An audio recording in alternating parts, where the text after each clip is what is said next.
Au cœur de l'empire le plus puissant du monde, lorsque Rome brillait d'une force inébranlable et que Marc Aurèle semblait tout contrôler, une ombre invisible surgit et changea tout. Ce ne fut pas une invasion. Ce ne fut pas une guerre. Ce ne furent pas les barbares qui brisèrent les premiers la colonne vertébrale de l'empire. Ce fut quelque chose de plus petit, de plus silencieux, et de plus mortel. Entre les années 165 et 180 après Jésus-Christ, une peste parcourut les villes, les campagnes et les routes de l'empire. Elle ne distinguait ni soldats ni empereurs, ni esclaves ni sénateurs. En seulement quelques années, entre 5 et 10 millions de personnes disparurent. Les légions romaines s'effondrèrent.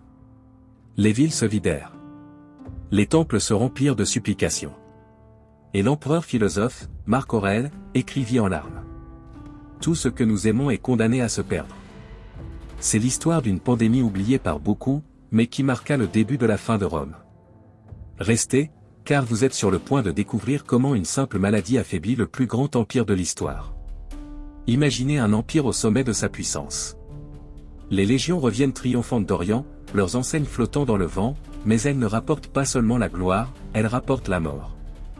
La peste antonine, également connue sous le nom de peste de Galien, ne fut pas simplement une maladie, ce fut un vent sombre qui brisa le cœur de l'Empire romain. Son nom vient de la dynastie des empereurs antonins, mais son origine se perd dans les cris d'agonie et les prières sans réponse. Les symptômes étaient brutaux, fièvre brûlante, diarrhée incontrôlable, gorge enflammée, et au 9e jour, la peau se couvrait de pustules. Ceux qui survivaient restaient marqués à vie. Ceux qui ne survivaient pas, devenaient des chiffres, des cendres, du silence. L'empereur Lucius Verus lui-même tomba malade, peut-être victime de ce fléau. Et tandis que Marc Aurèle, l'empereur philosophe, écrivait des réflexions sur la fugacité de la vie, Rome commençait à oublier ce qu'était la vie sans la mort dans ses rues. Les médecins étaient désemparés. Personne ne savait comment contenir la peste. Ni l'or, ni l'épée, ni les dieux du Panthéon ne purent l'arrêter. Un seul homme osa affronter l'inexplicable. Galien, le médecin le plus influent de l'Antiquité, décrivit la peste, la combattit du mieux qu'il put, et, sans le savoir, laissa un héritage qui survivrait 1000 ans. Mais pour des millions de Romains, tout cela importait peu. La seule chose qu'ils connurent fut l'incertitude. Et l'odeur de la mort à chaque coin de rue. Combien de douleurs un chiffre peut-il mesurer? Selon les estimations les plus prudentes, la peste antonine tua 10% de la population de l'Empire romain. Cela équivaut à 7,5 millions de personnes. Mais certaines estimations parlent d'un tiers des habitants de l'Empire rayés de la carte. Hommes, femmes, enfants, soldats, philosophes, marchands, esclaves. Imaginez que dans la Rome du siècle vivaient environ 75 millions de personnes. C'est comme si aujourd'hui disparaissaient près de 800 millions d'êtres humains en quelques années. L'échelle est apocalyptique. Les villes furent les plus touchées. La surpopulation, la pauvreté, les eaux stagnantes et les égouts à ciel ouvert en firent un enfer incubateur. L'armée, autrefois invincible, tomba à genoux. Dans certains camps, 15% des soldats périrent. Les campagnes, plus isolées, souffrirent moins, mais ne furent pas épargnées. Les chiffres sont froids, mais derrière chaque nombre se cachait une vie interrompue. Un enfant sans père. Une mère sans enfant. Un vieillard mort seul parce qu'il ne restait personne pour l'enterrer. Les tombes improvisées se multipliaient. Les temples se remplissaient de prières que le vent emportait sans réponse. Pendant ce temps, la natalité s'effondrait. L'espérance de vie tomba à 20 ans. Dans certaines villes, le taux de mortalité dépassait celui des naissances, et l'Empire dut maintenir sa population grâce à l'esclavage et à l'immigration forcée. La peste ne tua pas seulement des corps. Elle commença à éroder la structure même de l'Empire. En silence, sans armée, sans guerre, sans catapulte. Seulement avec de la fièvre, des plaies et des pustules. Cet empire fier et expansif commença lentement à se rétrécir. À devenir plus fragile. Moins éternel. Rome était l'épicentre du monde antique. Un empire d'architecture, de pouvoir et de sophistication. Mais c'était aussi, ironiquement, un terreau parfait pour la mort. Ces villes, surtout la capitale, étaient surpeuplées, sales et mal aérées. Au cœur de l'Empire, plus d'1 million de personnes vivaient entassées, partageant de minuscules pièces, une eau contaminée et un air vicié. Les épidémies n'étaient pas étrangères à l'Antiquité. Mais aucune, jusqu'alors, n'avait frappé avec la violence de la peste antonine. Et elle le fit parce que Rome avait construit pour elle-même un piège parfait. Les égouts étaient anciens mais insuffisants. L'eau potable arrivait grâce aux célèbres aqueducs, certes, mais elle se mélangeait facilement avec les déchets humains et animaux.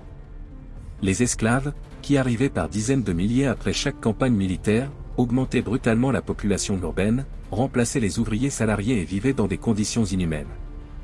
Les hôpitaux étaient rares, et la médecine reposait davantage sur des superstitions que sur la science. La plupart des médecins ignoraient comment éviter une contagion. La notion d'isolement n'existait pas. On mourait dans son lit, et les corps étaient sortis par la même porte que celle par laquelle entraient les enfants nouveau-nés. Pendant ce temps, les élites se réfugiaient dans leurs villas de campagne, loin de la puanteur, loin des cris, loin de la souffrance. Mais même elles n'étaient pas en sécurité. La peste ne respectait ni classe, ni titre, ni lignage. Le grand paradoxe romain, plus elle était riche, plus elle était vulnérable. Plus elle était connectée, plus elle était exposée. Plus elle se disait civilisée, plus elle se retrouvait sans défense face à un ennemi invisible.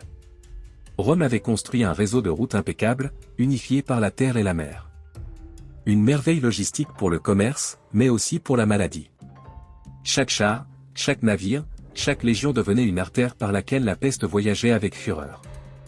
La peste n'avait pas besoin d'armée. Pas besoin de pacte ni de conspiration. Elle avait seulement besoin que Rome respire. Et Rome respira. Profondément. Et se contamina. Alors que Rome brûlait de fièvre, ses frontières craquaient sous la pression d'ennemis implacables. Car la peste n'avait pas seulement emporté paysans, marchands ou sénateurs. Elle avait aussi dévoré son armée, le cœur battant de l'Empire. Les légions romaines, disciplinées, imposantes, invincibles, commencèrent à tomber les unes après les autres, non pas au combat, mais dans les casernes, crachant du sang, la peau couverte de cloques noires, entre vomissements et fièvre. L'empereur Marc Aurèle, sage et stoïque, se trouva face à un cruel paradoxe. Il avait besoin de soldats pour repousser les ennemis aux frontières du Rhin et du Danube, mais ces hommes mouraient sans même brandir l'épée. La fameuse guerre marcomane, où des tribus germaniques franchirent les frontières du Nord, devint un combat inégal. Rome n'avait plus de réserve d'hommes sains. On recrutait des esclaves, des paysans, même des criminels, et beaucoup recevaient une épée sans entraînement, sans armure, sans espoir. Les rangs se remplirent d'hommes désespérés, et les enseignes des légions, qui jadis représentaient l'ordre du monde, commencèrent à s'effriter comme la civilisation elle-même. Et pourtant, Marc Aurèle ne céda pas. Il porta le poids de l'Empire sur ses épaules tout en écrivant dans son journal, Méditation, des réflexions qui révélaient la douleur d'un homme tentant de conserver sa raison au milieu de l'effondrement. Mais ni sa philosophie ni son courage ne suffirent à arrêter l'inévitable, la machine de guerre la plus parfaite de l'Antiquité rouillée de l'intérieur, rongée par une maladie qui ne connaissait ni frontières ni pitié. Rome restait debout, mais ses fondations tremblaient. Car la guerre n'était pas à l'extérieur, elle était à l'intérieur. Dans les poumons de ses soldats. Dans les toux qui devenaient des soupirs ultimes. Dans les camps silencieux où l'ennemi était invisible, mais mortel. Quand les prières ne suffirent plus, et que les dieux restèrent muets devant des temples remplis de cadavres, Rome se tourna vers sa dernière ressource, la science, ou du moins ce qui s'en approchait au IIe siècle. Ce fut alors que parut Galien, le médecin le plus brillant de son temps, appelé en urgence à la capitale par les empereurs Marc Aurèle et Lucius Verus. Il était né à Pergame, une cité grecque où les temples se mêlaient aux bibliothèques, et son esprit était une rare combinaison de savoir anatomique, de logique philosophique et de compassion humaine. Mais même Galien, avec tous ses traités et ses dissections, se trouva face à une obscurité qui n'avait ni nom ni remède. Il observa, écrivit, compara des symptômes et documenta un schéma qui incluait fièvre, maux de gorge, diarrhée violentée, au 9e jour, éruption cutanée avec pustule. Beaucoup pensent qu'il s'agissait de la variole. D'autres, de la rougeole. Mais à l'époque, ce n'était que la mort sous un autre visage. Galien fit quelque chose que peu de médecins de son temps osaient, il sépara les malades des sains, ordonna de se laver les mains et promut des mesures rudimentaires de confinement. Pour nous, ce sont des évidences. Mais pour le monde romain, c'étaient des actes révolutionnaires. Et pourtant, il savait lui-même que ses efforts n'étaient qu'une goutte dans un océan sombre. Le savoir médical était limité, les superstitions abondaient et les ressources manquaient. Cependant, son héritage survécut à la tragédie. Ses écrits dépassèrent la durée de vie de l'Empire romain lui-même, et pendant plus de 1000 ans, l'Europe continua à enseigner la médecine à la lumière de ses mots. La peste ne pardonna pas, mais Galien résista comme un faible phare dans la brume, documentant la terreur avec la plume de celui qui comprend que savoir, même si cela ne guérit pas, est le premier pas vers l'espoir. La peste antonine ne laissa pas seulement des corps dans les rues, elle laissa des chiffres absents dans les recensements, des fermes abandonnées, des ateliers éteints et un réseau commercial brisé. Bien que les estimations varient, les calculs les plus acceptés indiquent que 10% de la population de l'Empire mourut, soit environ 7,5 millions de personnes. Mais ce chiffre n'était que le début du désastre. Dans les villes, où la pauvreté s'entassait sous des toits mal ventilés, la mortalité atteignit 15%. L'armée subit une usure encore plus brutale. En revanche, dans les zones rurales isolées, la peste eut un impact moindre, mais cela ne suffit pas à soutenir la structure de l'Empire. Rome, qui avait atteint un sommet démographique de 75 millions d'habitants, ne s'en remit jamais complètement. La chute de la natalité, la forte mortalité infantile et la destruction des routes commerciales créèrent une tempête parfaite. De plus, la migration forcée d'esclaves amenée par les campagnes militaires, beaucoup étant malades ou vulnérables, aggrava la situation. La ville de Rome elle-même, qui abritait autrefois plus d'1 million d'âmes, commença lentement à s'étouffer dans sa propre gloire décadente, sans assez de population active pour soutenir sa taille. Ce fut un déclin silencieux, imperceptible au quotidien, mais dévastateur dans les décennies suivantes. Comme si la peste n'avait pas seulement tué des corps, mais brisé les artères vitales d'un empire qui se croyait éternel. La peste antonine n'a pas seulement emporté des vies, elle a emporté l'âme d'une dynastie. Durant les premières années de l'épidémie, Marc Aurèle et Lucius Verus régnaient en tant que co-empereurs. Tous deux avaient été formés à la vertu stoïcienne et à l'idéal du « roi philosophe ». Mais rien dans la philosophie ne les avait préparés à un ennemi invisible qui saignait l'empire sans épée ni armée. Lucius Verus mourut en 169, supposément victime de la peste. Marc Aurèle, bouleversé mais ferme, régna seul jusqu'en 180. Son règne fut la dernière lueur des « 5 bons empereurs ». Mais sa mort ne marqua pas seulement la fin d'une ère, elle annonça le début d'une tragédie. Il fut succédé par Commode, son fils biologique, un jeune homme capricieux, cruel et déconnecté de l'idéal philosophique de son père. La peste, en emportant des millions de sujets et de soldats de Rome, affaiblit aussi le système qui aurait pu contenir un tyran. Commode était l'opposé de l'empereur vertueux. Il se croyait la réincarnation d'Hercule, combattait dans l'arène en gladiateur, vendait les charges publiques aux plus offrants et s'entourait de flatteurs et de traîtres. Son gouvernement fut si désastreux que de nombreux historiens affirment que la peste avait ouvert la faille, mais c'est Commode qui la rompit complètement. Lorsqu'il fut assassiné en 192, la dynastie antonine prit fin. Et avec sa mort commencèrent la guerre civile, l'anarchie militaire et le long déclin qui mènerait à l'effondrement de l'Empire romain d'Occident. Ce fut la transition d'un âge d'or de sagesse, d'expansion et d'ordre, à une époque d'incertitude, de conspiration et de ruine. Au milieu de l'obscurité qui enveloppait l'Empire, une figure s'éleva comme témoin, scientifique et survivant, Claude Galien. Né à Pergame, il fut appelé à Rome par les empereurs Marc Aurèle et Lucius Verus juste au moment où la peste commençait à dévorer la capitale. Galien ne fut pas seulement témoin du désastre, il documenta avec précision les manifestations de la maladie, décrivant des symptômes tels que forte fièvre, diarrhée, inflammation de la gorge et éruption cutanée avec pustule. Son œuvre médicale, rédigée pendant et après l'épidémie, devint l'un des piliers les plus importants de la médecine antique. Bien que ses connaissances fussent limitées selon les standards modernes, Galien fut le premier à séparer les malades des sains et à recommander le lavage des mains, des siècles avant l'existence du concept de contagion bactérienne.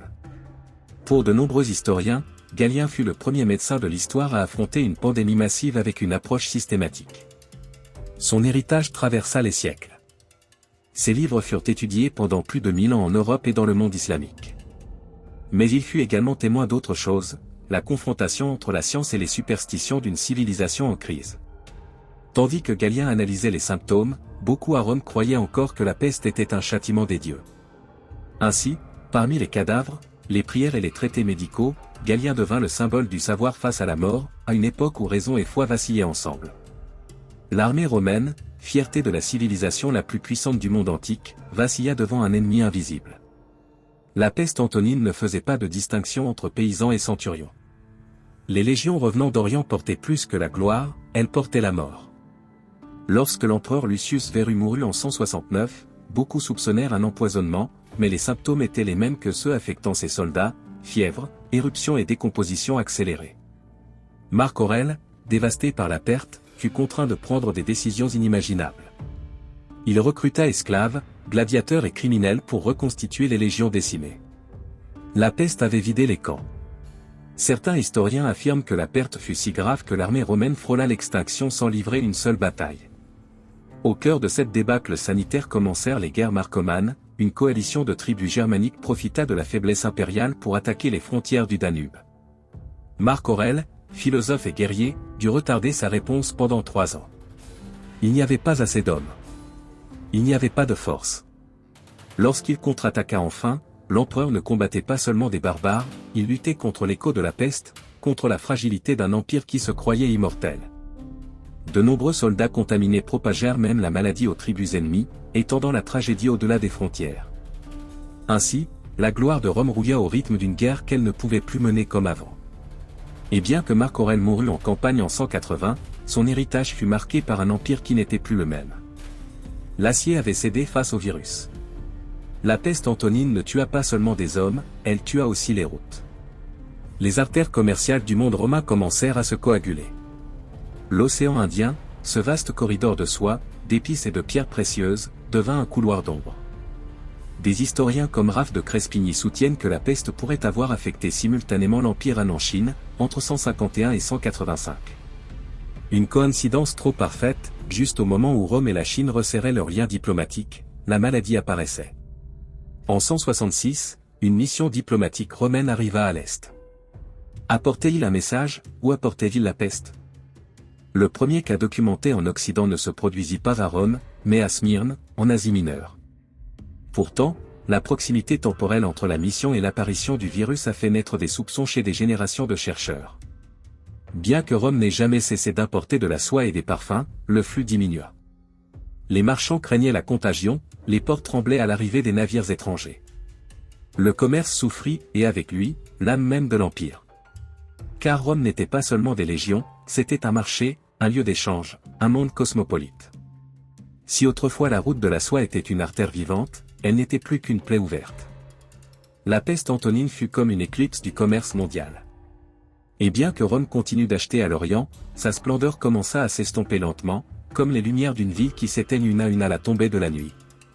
Lorsque Marc Aurèle mourut en 180, ce n'était pas seulement une vie qui s'achevait, mais une époque. L'empereur philosophe avait tenu, avec sagesse et malgré la peste, les fils de l'Empire.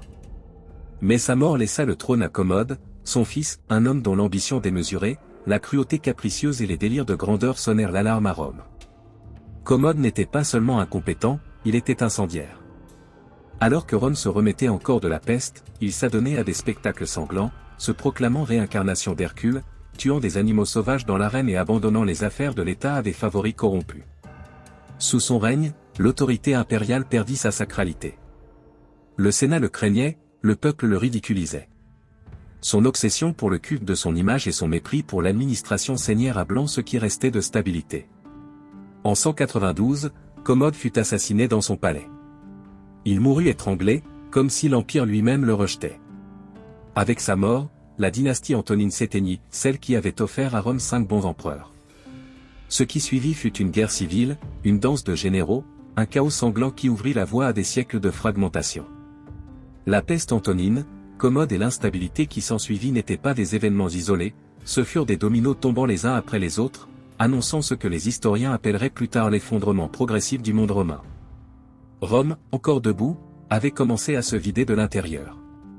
Au milieu du chaos, de la peur et de la mort, une figure solitaire écrivait parmi les cadavres et les lamentations. Galien, le médecin le plus célèbre du monde romain, fut appelé de Pergame à la capitale lorsque la peste éclata. Nous étions en 168, et l'Empire avait besoin de plus que des soldats, il avait besoin de savoir. Galien n'était pas un simple guérisseur, c'était un penseur, un anatomiste, un observateur infatigable. Face à la peste, il ne s'enfuit pas. Il resta. Il observa.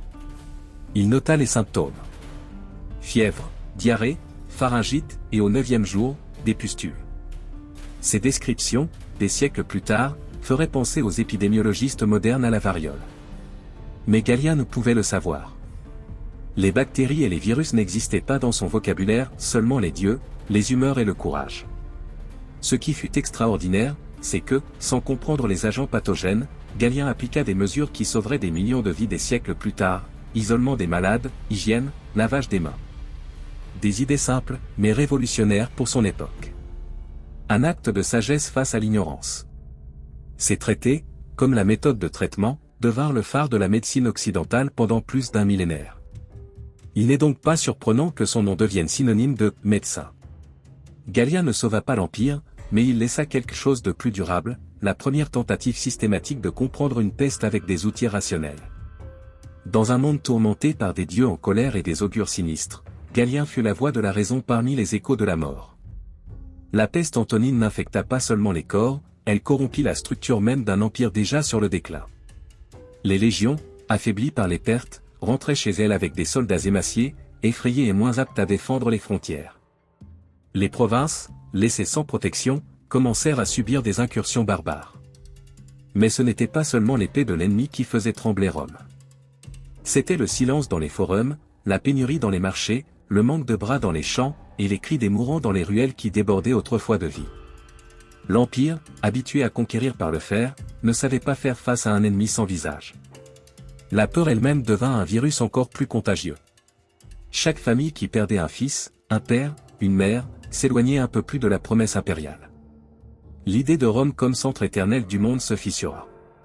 Et à sa place, une faille s'ouvrit. Une faille par laquelle s'infiltrèrent le désespoir, la superstition et le désir d'une nouvelle ère. De nombreux historiens considèrent la peste antonine comme le commencement de la fin. Pas avec une grande bataille, mais avec un souffle de mort qui glissa entre colonne et temple. Marc Aurèle mourut épuisé, dévasté non seulement par la maladie, mais par le poids d'un empire qui lui échappait des mains. À son fils Commode revenait de régner sur un cadavre encore tiède. Son gouvernement serait symbole de décadence, de gaspillage et de folie, mais peut-être n'a-t-il fait que l'hériter d'un héritage déjà condamné. Rome, l'Éternel, n'était plus invincible. La peste ne tua pas seulement des hommes, elle tua les certitudes. Et quand les certitudes meurent, les empires tombent. Ainsi commença à se dessiner un nouveau monde. Un monde où la foi remplaça les anciens dieux, où des royaumes fragmentés cherchaient un sens dans l'obscurité. Le virus n'était pas seulement biologique, il était civilisationnel. Et bien que Rome mette des siècles à tomber complètement, la peste antonine fut sa première fracture irréversible. Une fracture ouverte par la main invisible de la mort.